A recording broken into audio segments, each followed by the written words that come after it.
We're live. We're live. Good morning. Welcome to Green Cow. Good morning. It's another exciting day, and we have a great message about branding for you today. Yes, we do. It's a gray, wintry day outside in It's Chicagoland. not wintry. Well, It's yeah. It's meh. Yeah. It's not It's a gray day outside. snowing. It's not snowing. That's what I think of when I think of wintry. Is Yeah. it going to get into the 50s today? I think so. Hmm. It's actually supposed to be pretty good tomorrow. It's wet, but it's not raining. So, and I hate to we're do this. moving our camera apparently, and your thumb is really large on the screen right now. So for You those don't have of to you, pay any extra for that. up close and personal view of Lee's thumb. Thumbs up. All right. Well, good morning, everybody. It is Friday, and I'm trying to go into our group so I can see people. And I'm going to use my phone here and not do anything because I don't have it Lee today. has decided to become Amish, but it's still okay for him to go live on Facebook. Just no phones. Hey, somebody gave us a heart. Was that you? No, it's not. Hey, I don't have a phone. It couldn't have been me. Well, good morning, everybody. We have an important topic to discuss today for Career Chat Friday. We're going to be talking about personal branding, which is one of my favorite things to talk about. But I think a lot of people, they hear that term and they don't really know what it means. So we're going to talk about some actual specifics in terms of personal branding instead of just like, oh yeah, you got to brand yourself. That's what people say all the time. Feel like a hot iron. You just Yeah, you could do that if you wanted to, but I wouldn't recommend it. Oh my goodness. Good morning, Mark. How are you? And as always, please let us know if you've got exciting things going on, as well as if you have good news to share with us. If you have good news that you've seen elsewhere, or if you have good news yourself. And good morning, Ursula. Thank you for being here. Does anybody else Yeah. feel like it was Friday 2 days ago? I think this week is weird. It's spring break for my kids. It's spring break for a lot of people right now. And what's weird though is because we're kind of coming out of the pandemic.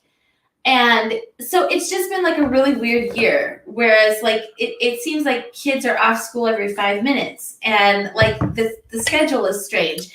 And we also don't have school on Monday because of like there's still like snow makeup days and stuff like that, or like all that. So I'm like, I don't even know. Like I feel like I need a professional to assist me with figuring out all of this stuff lately. But yeah, it feels kind of like a weird week to me. I don't know. So who's having coffee today? Who's having tea? Who's having Panera coffee? I'm still on my free 6 months of coffee, guys. All right. Well, why don't we get started talking about the topic. We have several people who are watching right now who have not said hi. So if you're watching, please say hi. Please let us know that you're here. Let us know. Or just do that little heart thingy. Hearts Just or click on anything that. except for the angry. Like click on it a whole bunch of times just so we can. Oh, I guess I'm not gonna see it because I don't have my into phone. Lee's profile and like it as him so that he can make sure that he likes his own things. Yeah, that sounds pretty good. Yeah. All right. So let's talk a little bit about personal branding today. So this is a term, I would love to know what you guys think this means, by the way. So if you have thoughts on this topic, please let me know. It's a term I think we hear a lot. I don't know if it's kind of like a buzzword. And so you hear a lot of people saying, oh yeah, you've got to engage. It's all about personal branding and all of that. And I don't know, what kinds of things do you typically hear that in conjunction with? Branding? Yeah, like, well, when people say personal branding specifically, because like a lot of times, branding, you think about it for a business, but personal branding, we're talking about yourself, right? So kind of usually what that means is you're taking time to think about your personal brand, what you stand for, just like as if you were a company. What are the things that are important to you? What keywords do you use for yourself? How do you present yourself to other people? And I think I hear it a lot with regard to LinkedIn. So when people talk about LinkedIn, they talk about personal branding a lot. Oh, So yes. it's sort of like what it is. Although it didn't used to be. It used to just be one of those sites just like anywhere else where you would go and upload your resume and then forget you had an account. What if we don't have a personal brand? But if you don't have a personal brand, well, I think everybody does. Everybody has, I would say everybody has a personal brand.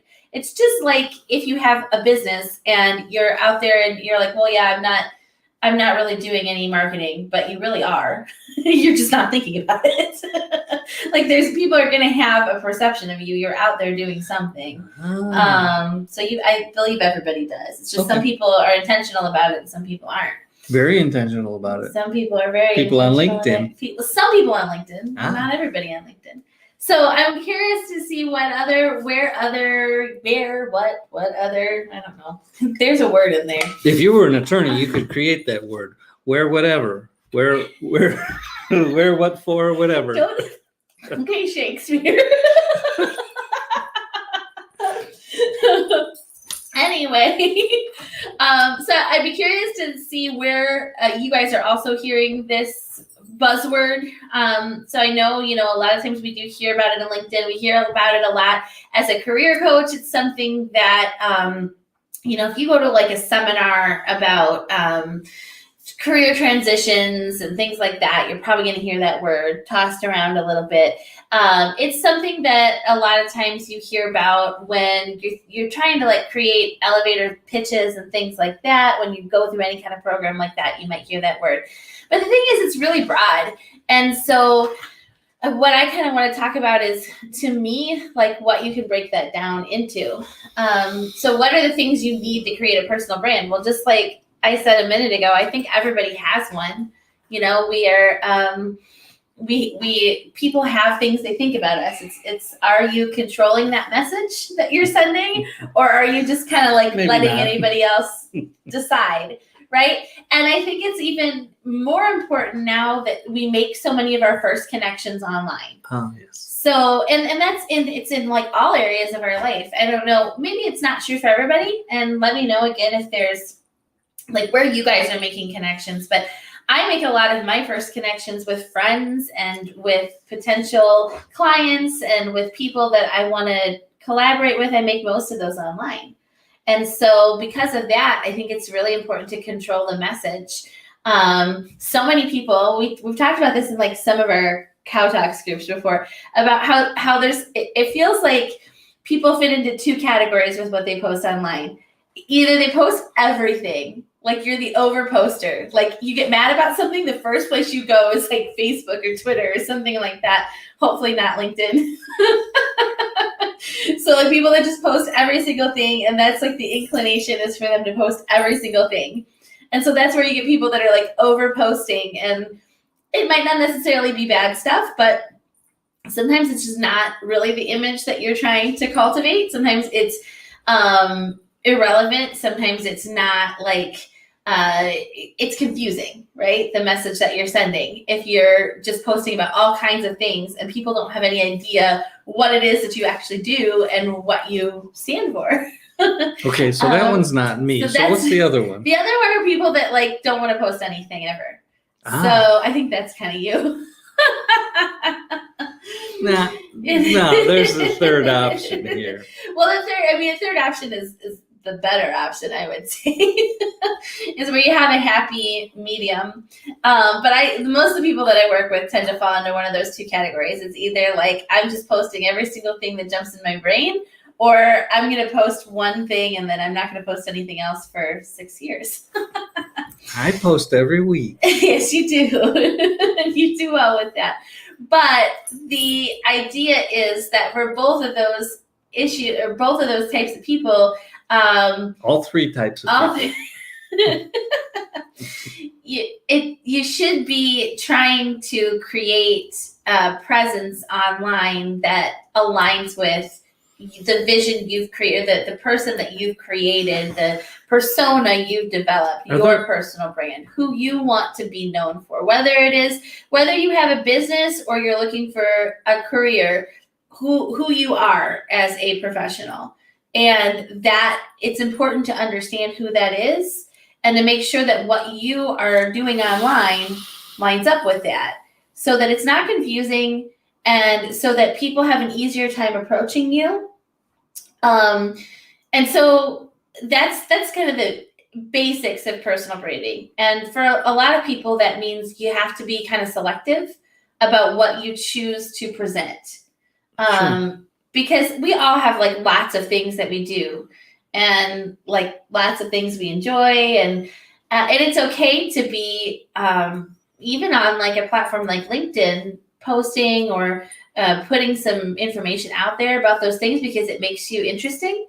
But if we don't know who you are and what you do and what your professional image is, then it's harder to have a conversation with you, you know, especially like I said, when so many of our first impressions are online.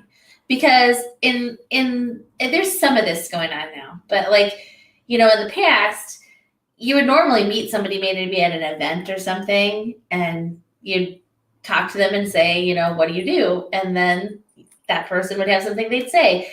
And that would be, so your first encounter with them is they're actually telling you what they do. And so you have that in the back of your mind whenever you encounter anything else that they do. That's not how it works anymore.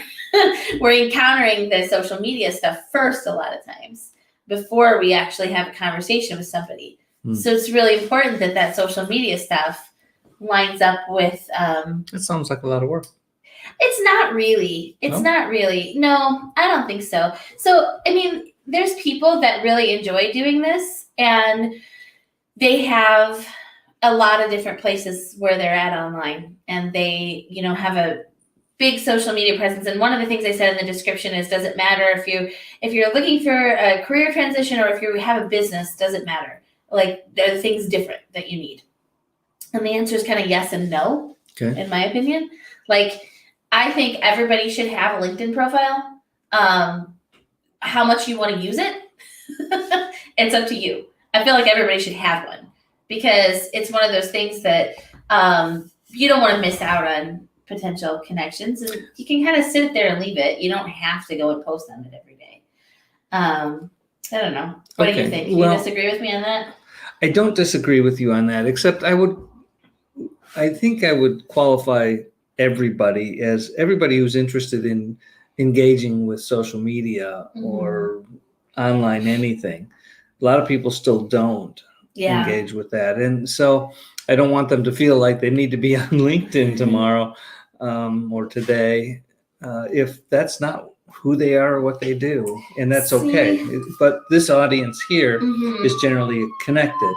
And so if you are connected and you're using social media at all, then you should pay attention to that. I feel like if you have a professional goal, whether it's in terms of career, starting a business, education, whatever it is that if you are attempting to make positive moves in your career and business, you need to have a presence online. Well, in most cases, I mean, there's probably some few and far between things where that's not necessary. But if you have professional goals, I do feel like you have to have somewhere. It doesn't have to be social media. It can be a personal website. And a lot of people who really don't want to get involved in social media choose that option, which is a good option. I mean, I know a lot of teachers that do that. They have a profile or portfolio on a personal website instead of getting involved in social media because they don't necessarily want to encounter students and on social media and all that kind of thing. But LinkedIn does offer an alternative for that because you can lock down your LinkedIn a lot more than maybe like Facebook or Twitter. So you can really control, you know, who is seeing what you post up there. So that is a nice feature of that. But I don't know. That's my opinion is that if you have a goal, if you have a professional goal, you need to be somewhere online. That's okay. Yeah. I understand that. I think there's going to be a little bit of resistance to that, but not from this group. Yeah. I mean, there are people, again, that are resistant to that. And if you are resistant to that, I would say, first of all, think about why. Because, again, there may have been people that have had bad experiences on social media, and social media has changed so much in even like the last couple of years, where there's a lot more options for you to use social media for your business or for your career transition or for personal branding without getting involved in kind of some of the negatives of social media. Like there are ways that you can do that. But I believe that's true. And I mean, any platform, if you're trying to grow something, whether it's your personal sphere of influence or your business, whatever it is, having additional platforms to work from is probably a good idea. Mm-hmm.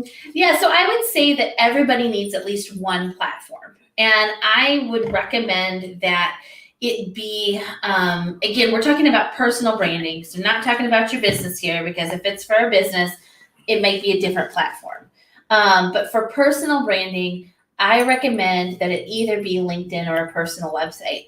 Facebook is great. I use my Facebook for some of that, but I feel like Facebook kind of gets lost in the shuffle with that kind of stuff. In LinkedIn, people are purposely going there for networking, so it makes a little bit more sense. You also have a lot more options with LinkedIn to like put more stuff on your profile that's relevant to who you are. So, I mean, if you want to have a Facebook, if you want to have a Twitter, I know lots of people that have multiple things, that have a Pinterest and Instagram, and that's great. But I would say for personal branding reasons, for most people, and again, there are some industries, if it's highly visual or really like hands-on kind of thing, there may be different platforms. But for most people, for personal branding, you want to either do LinkedIn or a personal website, and that's, or both, or just pick one to start with though, if you don't want to like jump into everything at once.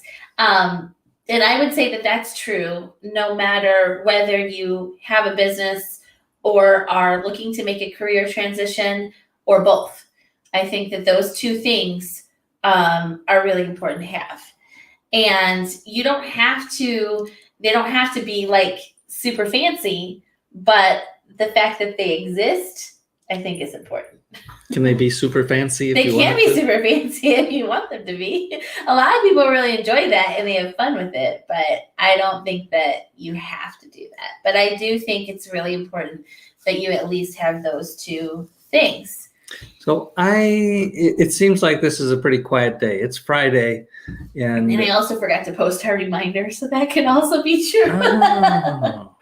Yeah, so that could also be why we're so quiet today. But I would love to know anybody's thoughts on this as well, or like if you have platforms that have worked for you or things that you have done that have, I think we're kind of stuck on Stacy here. Oh no, we're not. Okay, it was like we were stuck for there for a long time. Or maybe I just keep looking up when it's the same person. But I'd love to know what thoughts you guys have on this topic too.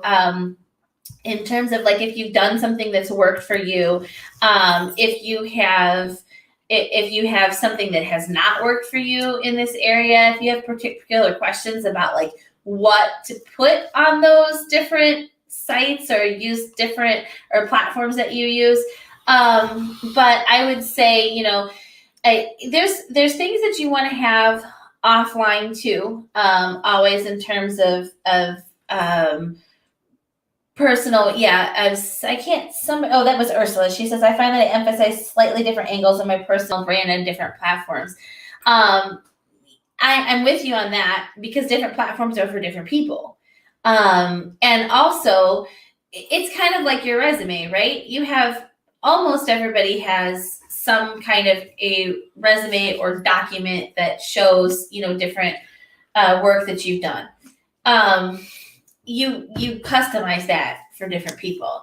But yeah, I would say, so she says Twitter is more writing, Instagram is more personal, LinkedIn is more all around professional.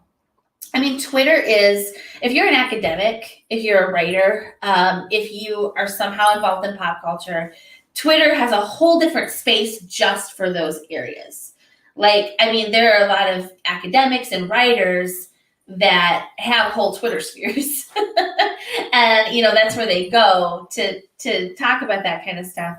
And again, that's why it really depends on your industry. But and I'm with you there too. I want to talk a minute about what you said for Instagram being more personal. So yeah, Twitter is very strong for the writing community. You're right there, and academics also, like researchers and professors and things like that. Although maybe not as much as it used to be because, well, for writing, yes, but sometimes for professors because there was a little bit of stuff. So some people pulled off of there. But at least people I know did.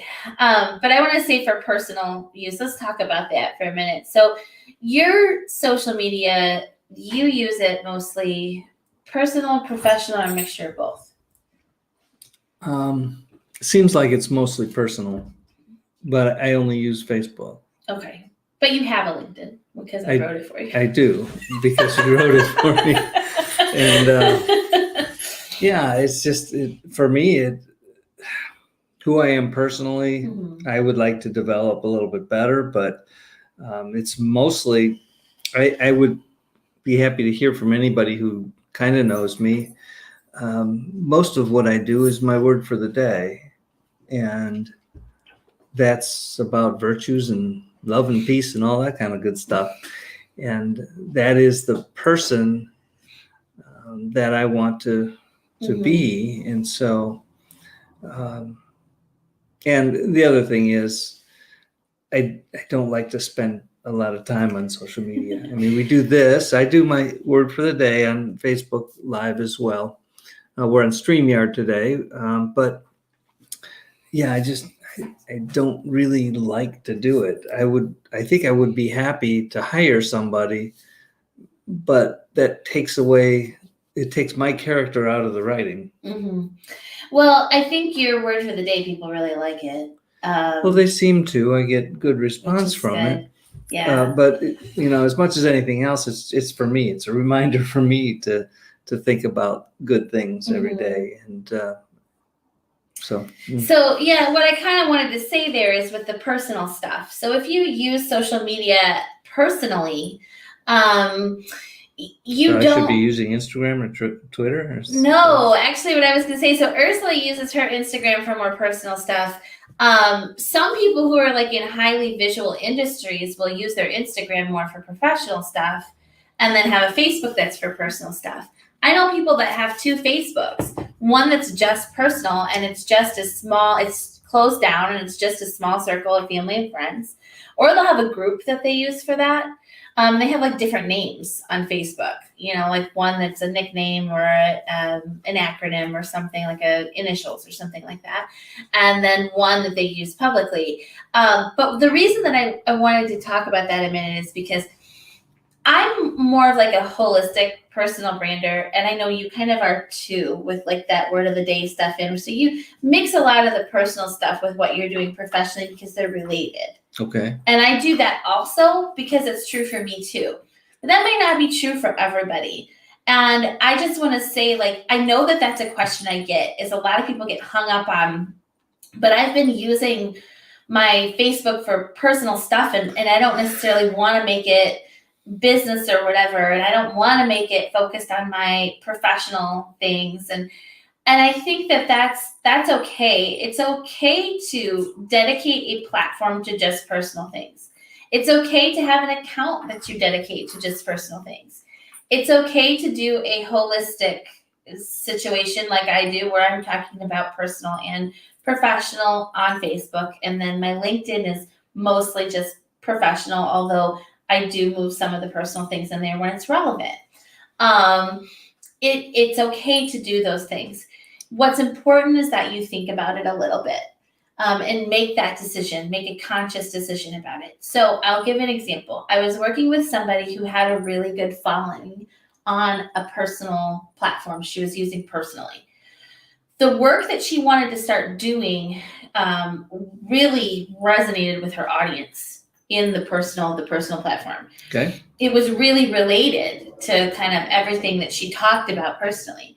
So I said, in your case, I really think that you should start just kind of adding that to what you do with your personal platform here.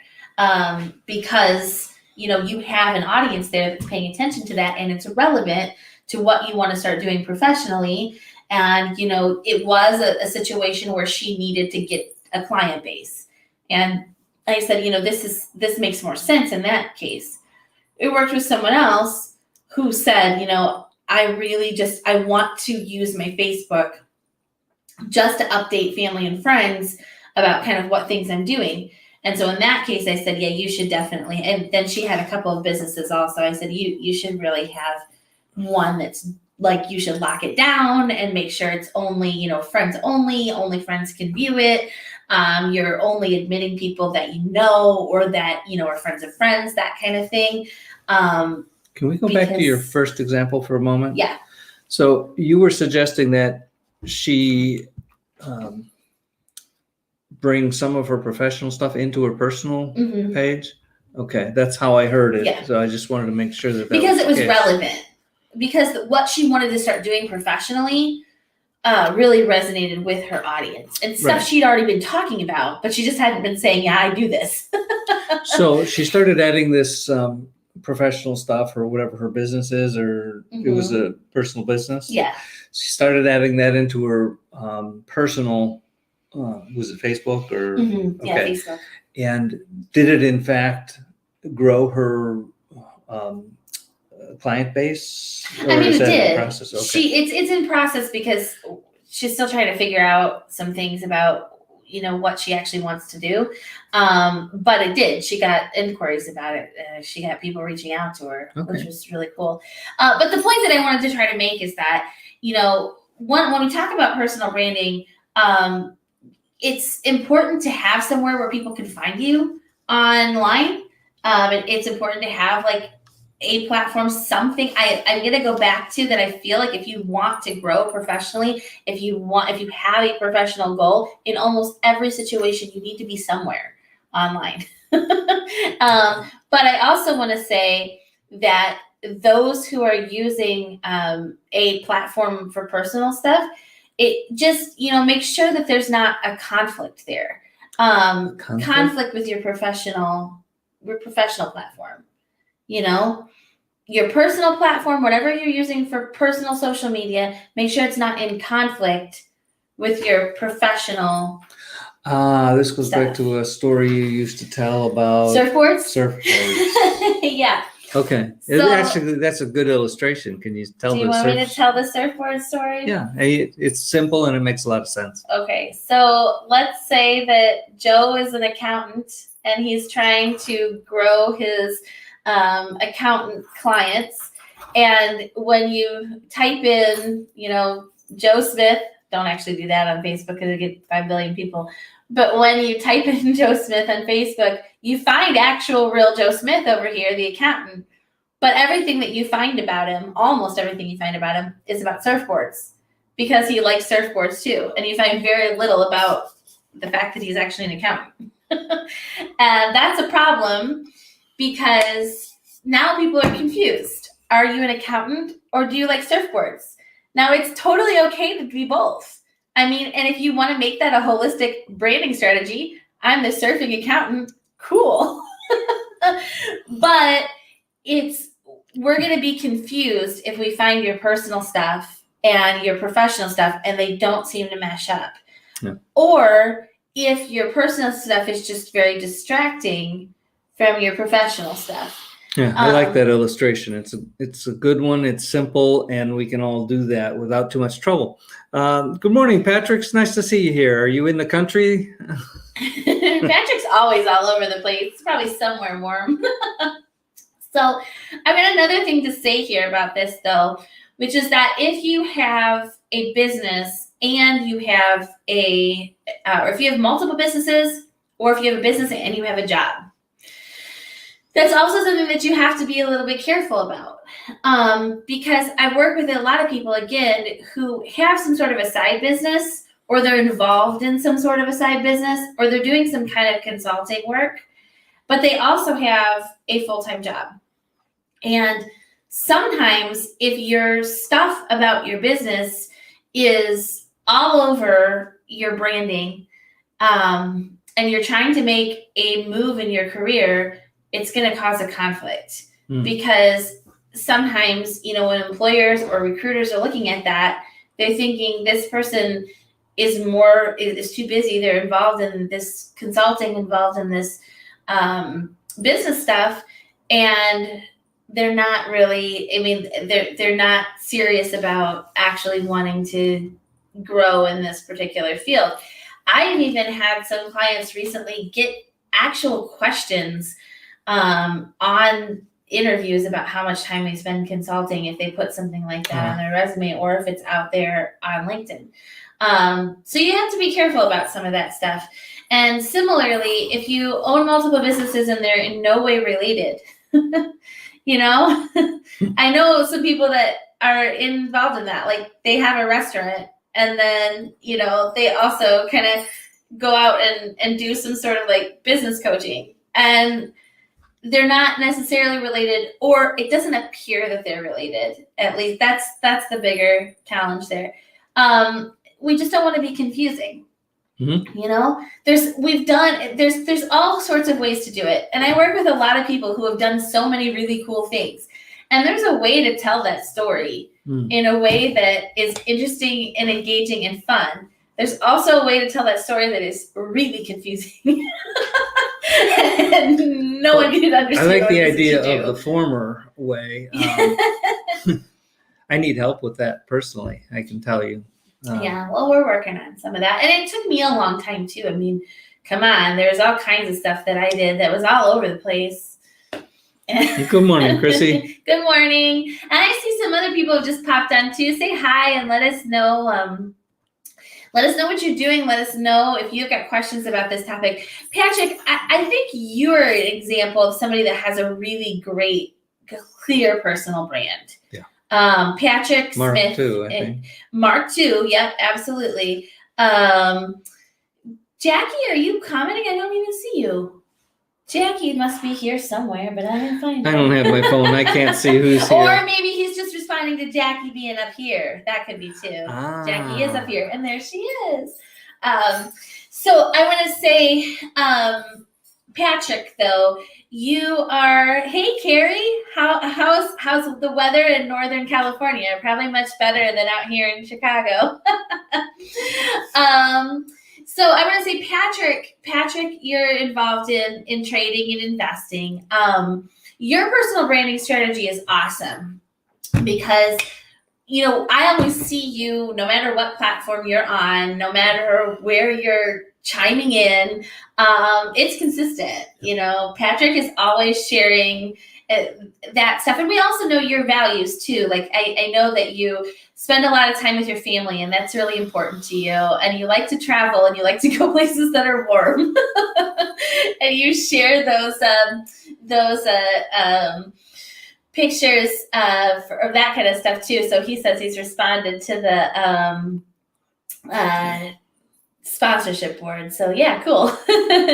But yeah, Patrick is a great example of, you do all these things. You're always on a plane somewhere, but you bring everything back. Even when you're talking about your travels, you bring it back to the fact that you're able to do your work from anywhere, or that you're doing the work that you're doing to that's enabled you to do this kind of stuff. And I posted about there's a Dollar Tree coming next door, and I was so excited about that. And you posted there like, why don't you just invest in Dollar Tree instead? I invest in Dollar Tree a lot because I need paper plates. I do need paper plates.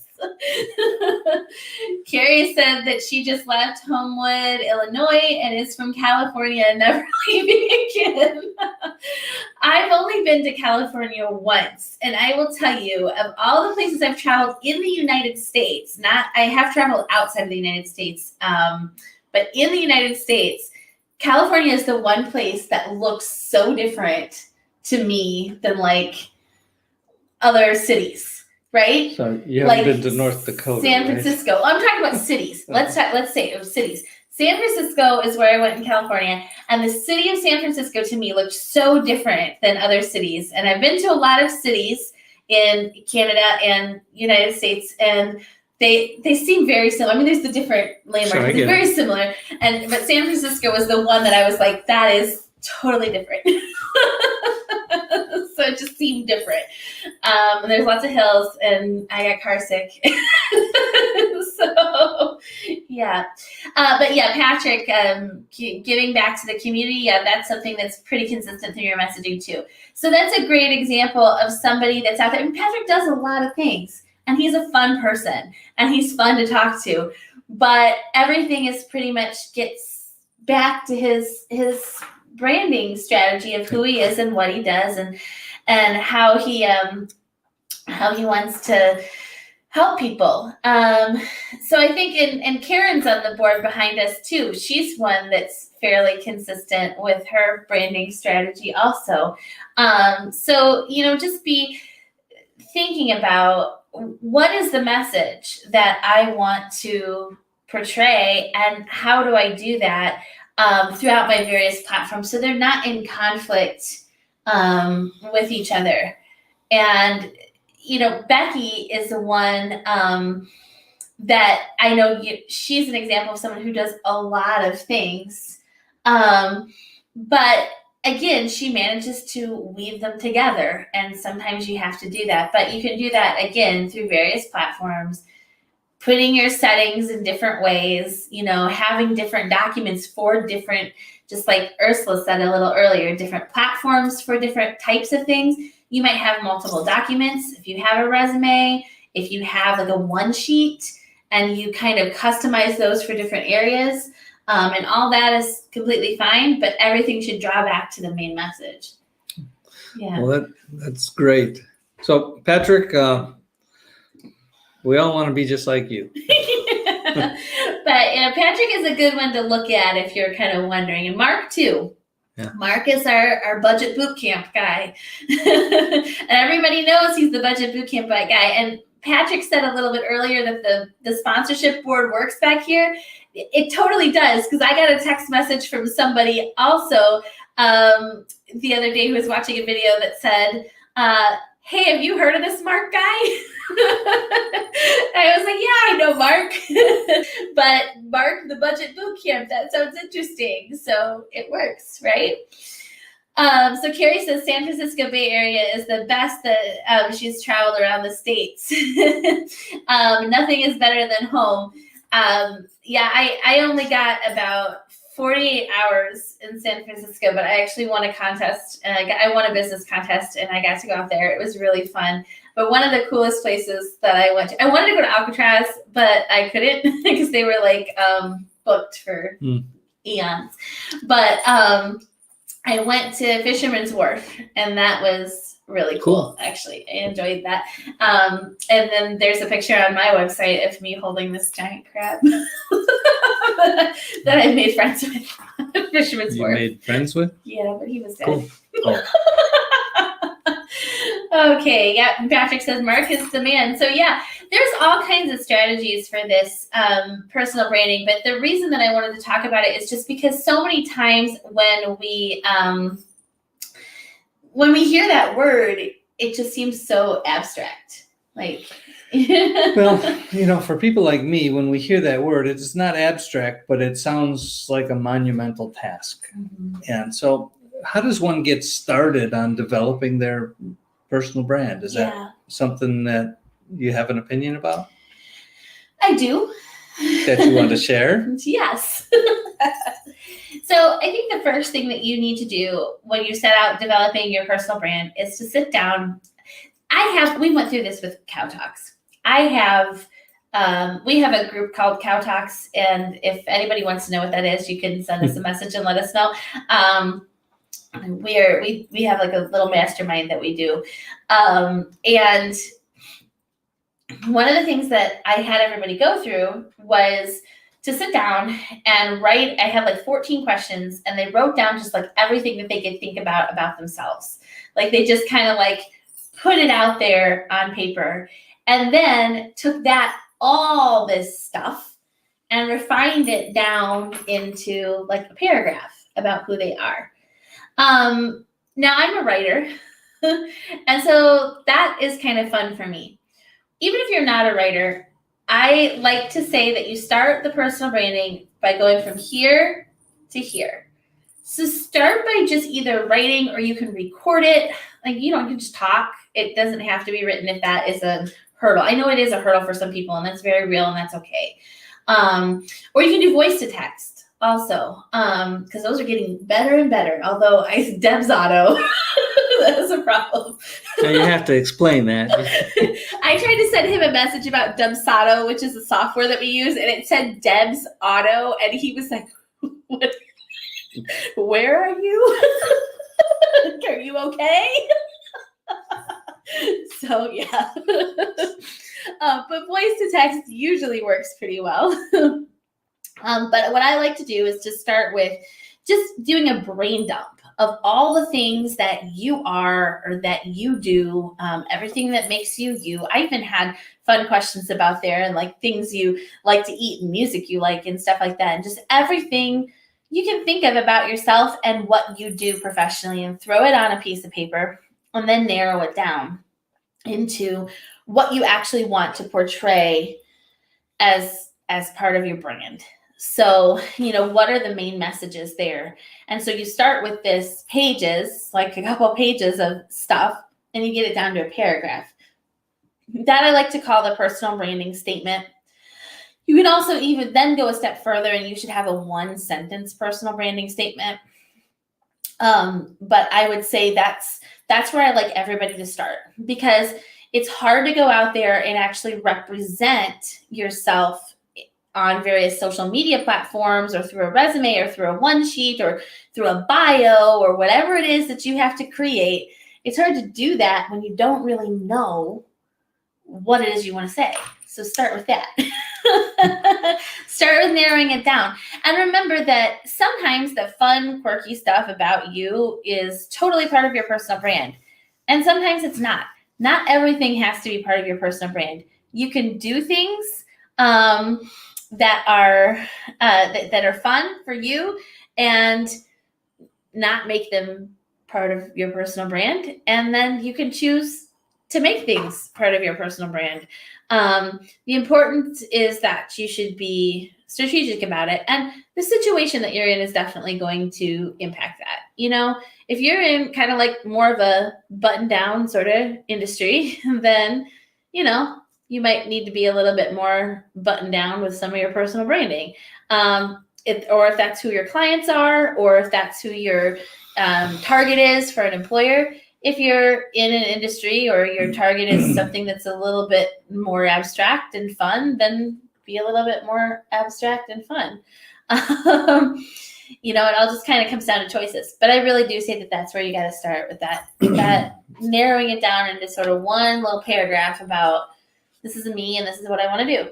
If anybody else has another idea, by the way, of something that's worked for you, totally throw that in here, because that's my example. It's worked for me. It's worked for some of my clients, but we're all a little bit different in that regard, especially when it comes to creative stuff. Sure. Here's something else I'll say too. I have worked with a lot of people who this is very hard for, and they could not do that.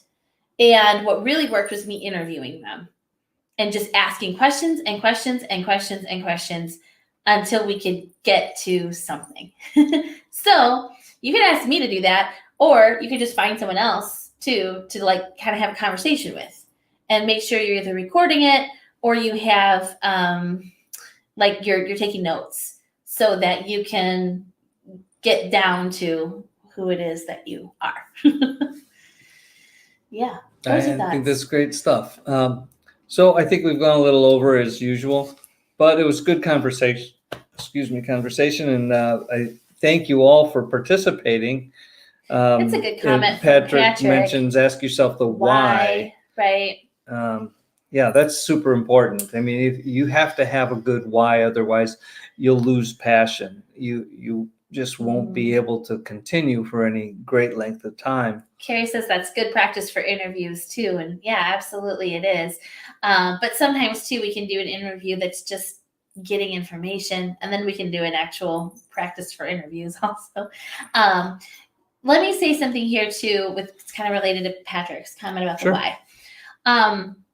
Okay, so sometimes when you go through this process, you're going to find stuff in your life that's like really seems to be in conflict with other stuff in your life. And this is kind of a good practice to go through because you might find yourself doing some things and you don't know why you're doing them. Can you give some sort of an example? I can totally give an example. So I used to teach yearbook at a high school, and I did it for like 5 years. I would just go in to do the yearbook. Okay. And I remember kind of going through this process where I was sort of reinventing myself, and I was focusing a lot more on I was a professor at the time and also running the career coaching business. And I was doing this yearbook stuff. And I remember going through this process and just thinking, why am I still doing this? It was a nice thing to do, and I know it helped some people, but there were other people that could have done it. And I just realized that this is not really lining up at all with any of my goals right now. And it's in conflict. It doesn't feel right. I don't know how to wrap this into the brand. And so that process actually was kind of what helped me realize that I should stop doing that and give that to someone else.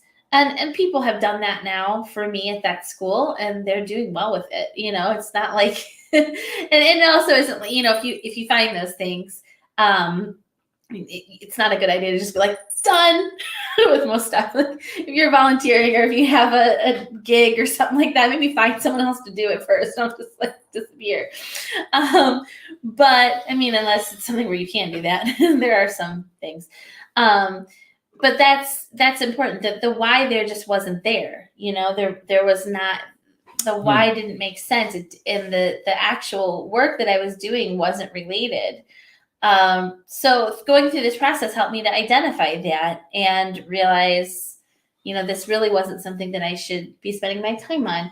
And that might be true for you about a volunteer position that you have or a job or anything. And if it's not, and this, I like this because it's different than just looking at the things that you're doing in your life that might be hard. Because there are things that we do in our lives that are hard, and that's a whole different thing. We're looking about things that don't fit here. So you're not just, sometimes we can kind of be fueled to make it like, I want to stop doing this because it's hard or it's challenging, or, you know, it's taking time, but we're not even using those as a test here. We're just looking for things that don't fit. And I think that can be helpful to go through that process. So if you're listening to this, whether it's the replay or live, and you've identified a couple of things that in your life that maybe don't fit, ask us about that, because I think this is an important topic. If you're doing things that don't fit, one of the things that you're losing is time. And that is one thing that there is no guarantee about. And it, I mean, time is precious. So, yeah, let us know if you have any inkling that perhaps you have some conflict there. Yeah, I'm so thankful that Patrick brought up the why, because sometimes when we look at stuff we're doing, we're thinking the why. Well, why? Because so and so told me to, or so and so wants me to, because I can. Yeah, because I can. Because this really they depend on me to, you know. Those aren't great whys. I mean, why am I going to pick up my kid from daycare? Because he depends on me too. That's probably important. But, but you know, that a lot of times I've known many people in volunteer positions or in jobs that are doing things because somebody depended on them. And that's not a great reason to do it. So, unless that happens to be your spouse or something. Well, even then it's just that reason. Yeah, just that reason isn't the greatest reason to do things. So it's good to kind of take that personal inventory of what it is that you're doing and why. So let's see. Carrie says, I have an autistic son and turned my knowledge into helping others and got into the field working with people with special needs. It's a tough and underpaid job at times, but I'm happy. I know giving back and it's unconditional love at the end of the day. It's a really cool comment. I love that. Yeah. Yeah, that's Carrie's why, and that's awesome. So we'd love to talk more about your why also, why you do what you do. I'd love to hear more about it. So let us know. Give us a comment. Let us know why you're doing what you're doing and what kinds of personal branding strategies have worked for you and other thoughts about this topic. Now we're like way over time. Yes, we are way over time. You told me we were over time 12 minutes ago. Yeah, but it was good conversation. So thank you all for joining in. And if you're watching the replay, continue the conversation if you like in the group.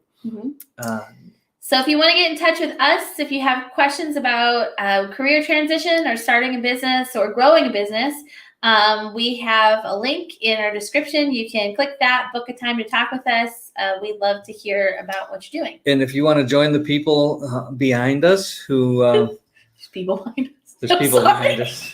That was kind of funny. Where? It's like others. They come and go. There are people behind us. I'm going to take Lee to get him checked out now. There's Carol. All right. Yeah, if you want to consider being on the board behind us, let us know. Yeah, if you want to be on it's really easy to do. On the screen, if you're interested in sponsorship, it is really easy. It's not expensive. There's actually a lot of cool perks that come with it. And I get messages every day from our sponsors who are making awesome connections with cool people because people see them up here. Yeah. So there's a link in our description. Click it, book a time, and we'd love to talk with you. Okay, great. All right, that's all for now. Make this a great day. Do something nice for somebody else and a whole bunch of people if you can. And we'll talk to you soon. All right. Bye. Bye.